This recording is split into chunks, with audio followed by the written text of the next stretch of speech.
Модерни училишта за доволни ученици и родители, со помош на Банката за обнова и развој при Советот на Европа, како и со Европскиот заеднички фонд за Западен Балкан, обновени и реконструирани се основното училиште Наум Наумовски Борче и училиштето 25 мај во општина Газибаба. Денеска представници од амбасадите и институциите што финансирале беа во посета на училиштата за да видат што е направено. Особено голема инвестиција има во 25 мај, каде што со помош на средствата направена е целосна дигитализација на училиштето, нова фасада, подот, прозорите.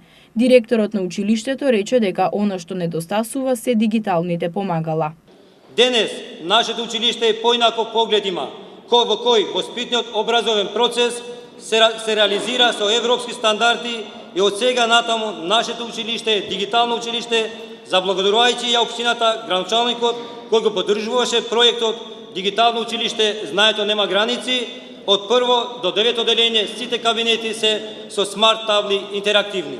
Градоначалникот на општина Газибаба Борис Георгиевски рече дека училиштето 25 мај ќе добие нова спортска сала, каде учениците ќе можат во модерни услови да спортуваат и да се изградат во здрави личности.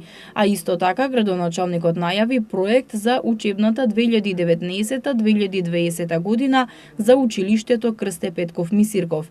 Градоначалникот потенцираше дека со добрите услови во училиштата се мотивираат децата и професорите, а за најталентираните ученици најави дека општината ќе додели 20 стипендии за најуспешните ученици. Посебно сум горд затоа што основното училиште 25 мај е комплетно дигитализирано, смарт таблите поставени и ќе представува добар пример како општината заедно со родителите, Советот на ученици и родители можат добро да влијаат во подобрувањето на условите, во дигитализирањето на ово училиште и во наредните 10 во општина Газибаба. Као општина Газибаба заедно со Министерството за образование ќе стори све што е во нивна надлежност да ги подобри максимално условите за учење, создавање на нови вредности и квалитет, воведување на најновите технолошки дигитални промени кои што не очекуваат заедно со нашите европски пријатели.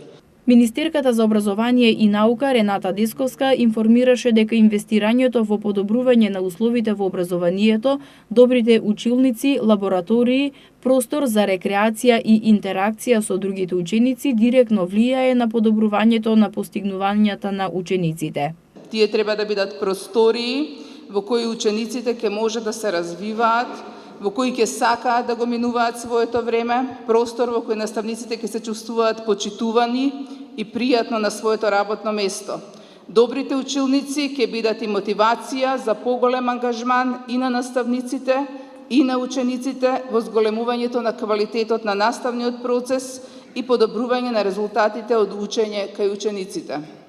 Во училиштето 25 мај преку проектот за рехабилитација на средни и основни училишта инвестирани се околу 415.000 евра, од кои околу 300.000 евра се средства од Европскиот заеднички фонд за Западен Балкан. Со ова значително се подобрени условите во училиштето, троши помалку енергија за затоплување, хигиената е на повисоко ниво од претходно и објектот има помали трошоци за одржување, а наставниците имаат подобри услови за реализирање на наставно-образовниот процес. Амбасадорите кои беа присутни во училиштето рекоа дека ќе продолжат и понатаму да реализираат вакви проекти затоа што ќе се подобри образованието на учениците.